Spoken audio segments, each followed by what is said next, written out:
사춘기 아이에게 내가 네 부모고 나는 이만큼 허용할 거야. 엄마도 이 게임 해보고 싶은데 가르쳐 주라.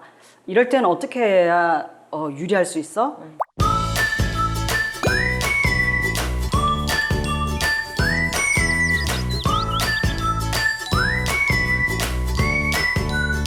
안녕하세요. 오늘은 노어리 상담넷을 이끌고 있는 윤다옥 소장님, 2기 상담위원 한윤희쌤, 저는 3기 상담위원인 박지혜입니다. 모두 반갑습니다. 반갑습니다.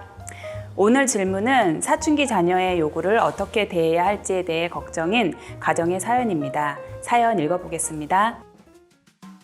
중학교 2학년인 첫째 아들은 사춘기의 절정을 보내고 있어요. 아이에게 인터넷은 하되 꼭 해야 할 일은 스스로 하도록 권하지만 아이는 오히려 해야 할 일이 뭐냐고 해요. 평일 4시간 이상, 주말 8시간 이상은 게임과 유튜브 시청을 하죠. 석 달 전부터 친구가 다니는 학원에 가고 싶다 해서 등록을 했는데 지난달부터는 학원 갈 시간에 PC방 가고 싶다며 빠진 날이 2-3번이에요. 지난주에는 친구가 복싱 다이어트 운동을 다니자고 하여 등록하고 싶다고 하는데 허용해야 할까요? 담임 선생님은 학교에서 너무 즐겁고 잘 웃는다고 하는데 놀랐습니다. 집에서는 부모에게 너무 버릇없고 무례하거든요. 또 2학기 때부터는 매월 5만 원씩 정기적으로 용돈을 주고 있는데 주된 사용처는 편의점과 PC방, 문구점입니다. 게임에서 일명 현질을 많이 하고 싶다고 하고 게임 아바타 비슷한 것을 꾸미는 것 같은데 사용처를 제한해야 할까란 생각도 들었어요. 공부해야지라는 말은 이미 의미가 없어진 지 오래되었어요. 엄마는 너를 믿어라는 말만 해주는데 이게 잘하는 것인지 독이 되는지 모르겠습니다. 사춘기가 절정인 아이와의 관계도 쉽지 않은데 게임과 유튜브 시청 등을 일상적으로 하는 중2 아이로 인해 고민하시는 마음에 공감이 됩니다. 저도 사춘기 아이를 둔 엄마라서 사연의 상황이 실시간 생중계되는 것처럼 생생하게 느껴졌고요. 아이들이 이거 사야 한다, 이거 하고 싶다 할 때마다 드는 생각이 20살 이후에 하면 되는 것을 왜 지금 하고 싶어 하지? 당황하면서 놀라는 일이 많아요. 그래서 사연 주신 엄마의 심정이 충분히 이해됩니다. 남자아이들의 경우 공부로서는 도달할 수 없는 지위를 게임을 통해서 세우게 된다고 하더군요. 부모 시각에서는 적당한 시간만 즐기고 꼭 해야 할 일을 했으면 하는데 아이들은 부모가 바라는 소망대로 행동하지 않아서 많이들 걱정을 하게 되는 것 같습니다. 지금 아들이 원하는 대로 해주고 있다고 하셨는데 이걸 제한하면 반발이 있을 것 같네요. 영유아나 초등 저학년도 아니고 사춘기 아이의 행동을 부모가 원하는 대로 규제하거나 허용하는 것이 과연 가능할까 싶어요. 네, 야단을 치고 물리적으로 인터넷 선을 없애거나 하여 부모의 허락 없이는 게임을 못하도록 강제한다면 잠깐 부모가 보는 앞에서는 효과가 있어 보이겠지만 차단이 가능할까요? 그렇다고 아이와의 갈등을 피하고 싶어 방치해도 된다는 것은 아니겠죠? 아이와 협상을 해야죠. 사춘기 아이에게 내가 네 부모고 나는 이만큼 허용할 거야. 이런 방법으로 접근한다면 관계만 나빠지게 되고 그래서 관점을 바꿔보는 거예요. 아이를 가족 구성원으로서 서로의 생각을 함께 논의하는 인격체로 대했으면 합니다. 부모와 아이가 서로의 요구사항을 이야기하면서 우리 가정에서는 적어도 이것만큼은 지키자 하고 합의를 하는 과정하고 관점이 필요해요. 네, 대화가 익숙하고 서로의 욕구를 인정하기 위해서는 관계가 전제되어야겠네요. 우선 아이하고의 관계에 대해서 고민해보면 어떨까요? 이런 접근이 좋겠어요. 예를 들면 아이가 게임을 즐겨 한다면 엄마도 이 게임 해보고 싶은데 가르쳐 주라. 이럴 때는 어떻게 해야 유리할 수 있어? 이렇게 아이가 흥미있는 부분에 대한 이야기로 경험을 함께 하는 거죠. 아이돌 가수나 노래 그리고 아들이라고 하지만 요즘은 피부 관리 방법, 화장품 고르기 이렇게 아이가 관심 있는 걸 찾아보면 정말 할 수 있는 게 많은 것 같아요. 아이가 사춘기라 쉽지만은 않겠지만 조급하게 생각하지 말고 조금씩 다가가면 좋을 것 같습니다. 네, 그렇죠. 그 사춘기 때는 아무리 좋은 이야기도 사실 조언으로 받아들이기보다는 잔소리죠, 잔소리. 그래서 일단 부모님은 말을 줄이는 게 가장 중요하고요. 이 사춘기 때는 자기 생각이나 또 자기 자아가 되게 중요해지기 때문에 사실 부모한테 독립하려는 그런 경향이 있는 거죠. 그래서 아이 이야기를 좀 진지하게, 좀 비판 없이 또 그렇게 받아들여 주는 게 좀 중요한 것 같고요. 근데 사실 이게 좀 어렵습니다.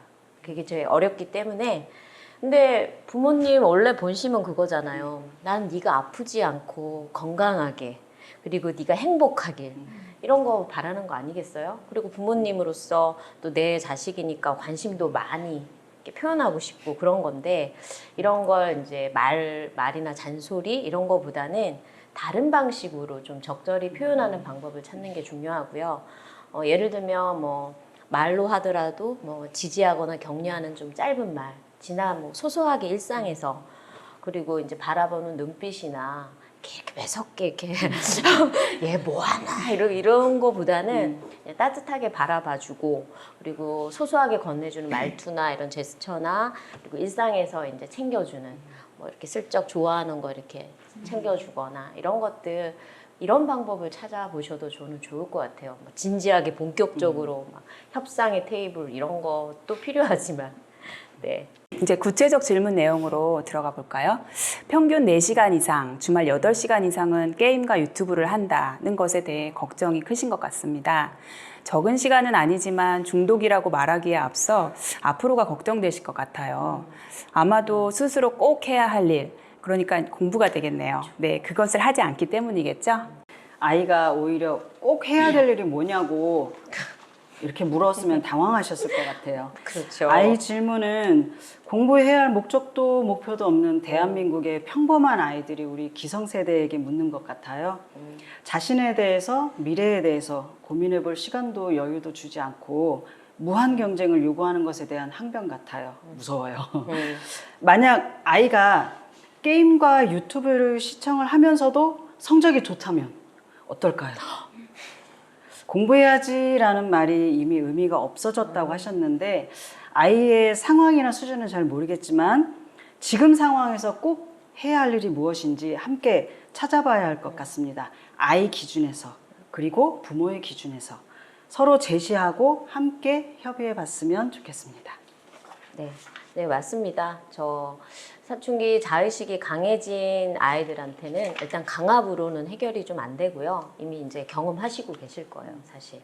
뭐, 그리고 서로 감정, 아이 감정을 특별히 더 이제 인정해주면서 사실 이야기를 풀어나가야 되는데요. 우선은 개수가 많으면 안 돼요. 뭐 이렇게 기준을 세우실 때 부모가 이 요구하는 개수가 많으면 무조건 실패하고요. 일단 정말 포기할 수 없는 것, 그 개수를 줄이시는 것부터 시작을 하셔야 됩니다. 그리고 제가 또 말씀을 드리고 싶은 거는 아이 수준을 먼저 객관적으로 부모님이 좀 파악하시는 게 필요하고요. 그 파악하기 위해서는 뭐 담임 선생님이나 뭐 여러 주변 선생님들한테 의견을 물어보셔도 좋고, 아니면 뭐 청소년 상담 기관 같은 데에서 뭐 간단한 심리 검사나 또 학교에서 하는 또 심리 검사들도 있어요. 그런 결과들을 좀 잘 파악해 보시고, 그리고 아이 수준을 좀 해서 우리 아이가 정말 할 수 있는 능력이 되는 역량을 가지고 있는 거, 그리고 좀 노력을 하면 할 수 있는 수준이 있잖아요. 그런 것들을 해야 되지, 아직 우리 아이가 갖춰지지 않는 기본 능력이 아직 안 되는 부분들을 무리하게 요구하면 그건 실패할 수밖에 없을 거라고 보고요. 또 하나는 우리 아이가 관심을 가지는 것에 대해서 이렇게 그걸 좀 초점을 맞춰서 같이 찾아보고 탐색할 수 있으셨으면 좋겠어요.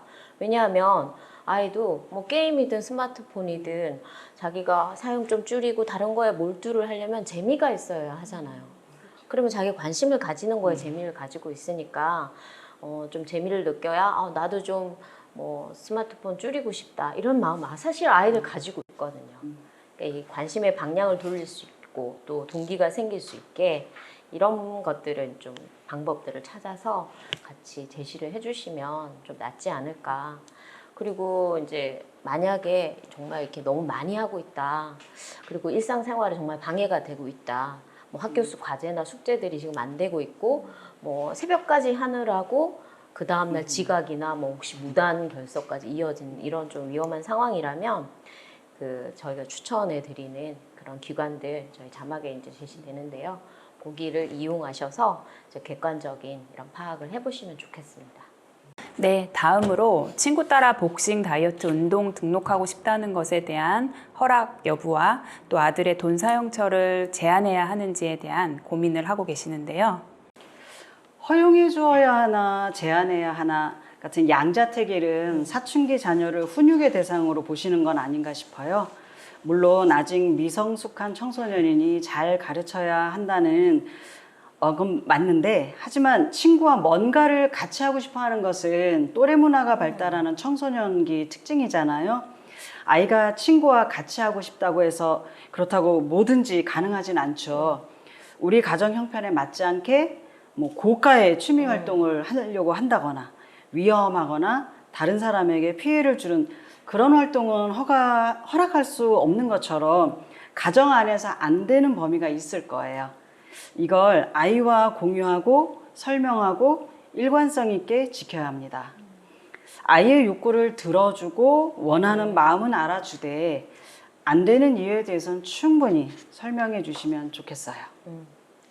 그렇죠. 부모가 일단 걱정되는 점을 얘기하고 그리고 그런 상황들이 벌어졌을 때 어떤 식의 대처를 하겠다 이런 부분들에 대해서 이제 아이와 미리 얘기를 하는 게 중요하고요. 사실 이 부모님 같은 경우에 아이가 제대로 용돈 관리를 못하는 거 그거 지금 사용하는 용처가 마음에 안 차시는 거잖아요. 왜 이렇게 돈을 이렇게 쓰지? 좀 더 의미 있는 일, 이제 부모님 기준에서 좀 의미 있게 썼으면 좋겠다라는 이 바람 때문에 좀 이렇게 좀 못마땅하신 부분이 사실 있는 것 같아요. 특히 게임 아바타 같은 이런 거에 왜 돈 쓰나? 너무 아깝죠. 지금 뭐 예를 들면 아이돌 그 앨범을 막 같은 걸 수십 개 사잖아요. 그 안에서 획득할 수 있는 그걸 얻어내기 위해서 이제 그런 거 기준으로 보면 좀 안타깝긴 하지만 또 아이들에게는 그게 또 의미가 있다는 거. 그래서 용돈 문제 같은 경우는 사실 또 아이들 자율성하고 또 연결이 되기 때문에 일단 용돈을 정해놓고 지금 진행되고 있는 거라면 그 안에서 쓰는 거는 자율성이 저는 보장이 되어야 된다고 봅니다. 왜냐하면 사실 가정의 규칙이 있잖아요. 용돈에서 이 용돈으로 쓸 수 있는 것과 쓸 수 없는 것은 미리 용돈을 주기 시작했을 때 아이와 얘기가 되어야 하는 거거든요. 근데 보통 그냥 뭐 한 달에 얼마 금액만 정하는데 그건 중요하지. 그것보다도 진짜 써야 할 곳과 절대 쓰면 안 되는 곳을 미리 얘기하고 금액을 정하는 게 맞고요. 그리고 예를 들면 이제 가정마다 남에게 피해를 주는 거, 그리고 자기한테 피해를 주는 거, 뭐 담배 사면 안 된다, 뭐 이걸로 술 사면 안 된다, 이건 당연한 거잖아요. 그러니까 이런 규칙들에 대해서 이제 용돈 금액을 정할 때 미리 얘기를 나누는 거. 그리고 그게 정해졌으면 그 안에서는 아이가 쓰는 것에 대해서 자율성을 보장을 해주고요. 그리고 일정 기간 쓰고 나서 뭔가 문제가 이제 보일 수 있어요, 충분히. 그러면 다시 이제 협상의 그 기간을 또 정하는 거죠. 그러니까 이걸 처음 용돈을 시행할 때 미리 이제 얘기를 아이와 함께 정하고 수정하고 다시 협상하고 저는 이런 과정을 반복하는 게 맞다고 생각합니다. 그러니까 자율성은 정해졌으면 일단 보장해주고 미리 기한을 정해두고 이렇게 진행하면 어떨까 싶어요. 네. 사춘기 절정을 달리고 있는 지금 이제 중학교 2학년 아이인데 이런 아이와 사실 진지한 이야기로 협상이 가능할지 싶은데 좀 어렵겠죠. 앞에서 얘기했던 여러 논의들을 위해서는 서로 진지하게 대화를 해야 하는데 이때 아이보다 먼저 부모의 욕망은 내려놓으시고 아이를 있는 그대로 인정하시려는 마음이 전제가 되어야 한다고 봅니다. 그리고 한 번의 대화로 짠 하고 문제가 해결되진 않겠죠. 그렇죠. 절대 한 번으로는 되지 않습니다. 저희가 그동안 아이들한테 해왔던 잔소리만 생각해봐도 절대 그렇진 않죠. 그래서 그걸 인정하셔야 돼요. 한 번으로는 안 된다는 거. 뭐 될 때까지 한다? 좀 무섭긴 한데 어쨌든 그러니까 내가 좋은 마음 품었다고 해서 아이가 금방 바뀔 거라는 생각만 안 해주시면 될 것 같고요. 그리고 저는 여기에서 좀 점검을 하셨으면 좋겠는 게 그동안 부모인 내 입장에서 아이한테 허용해 줬던 게 혹시 공부를 계속 유지할 수 있도록 이렇게 허락해주고 그래 이것도 돼 저것도 돼 했던 것은 아닌가. 그거를 한번 점검해 보셨으면 좋겠어요. 그래서 그동안은 공부를 위해서 뭔가 기준을 세웠다면 이제는 아이 전체 삶을 생각해서 그래서 그 삶을 위한 기준을 좀 새로 세워야 하지 않나 그런 생각이 듭니다. 네, 맞습니다. 저희는 부모니까 포기하지 않았으면 좋겠어요. 네. 덧붙여서 이제 어머님이 아이에게 해주는 너를 믿어라는 말은 사실 우리나라 고등학생들이 제일 싫어하는 말 중에 하나라고 하네요. 아이를 믿지 않기 때문에 쓰는 말이라고 한다고 합니다. 아이를 믿는다면 그냥 믿으면 되는 거지 꼭 이렇게 말할 필요가 있을까 싶습니다. 아이들은 이제 그런 걸 이미 알고 있으니까요. 그래서 지금 그대로의 아이를 그냥 믿어주세요. 네, 오늘 내용은 여기까지입니다. 지금까지 보이는 노어리 상담넷 노어리 상담톡이었습니다. 다음 시간에 뵐게요. 다음에 봬요. 다음 시간에 뵐게요.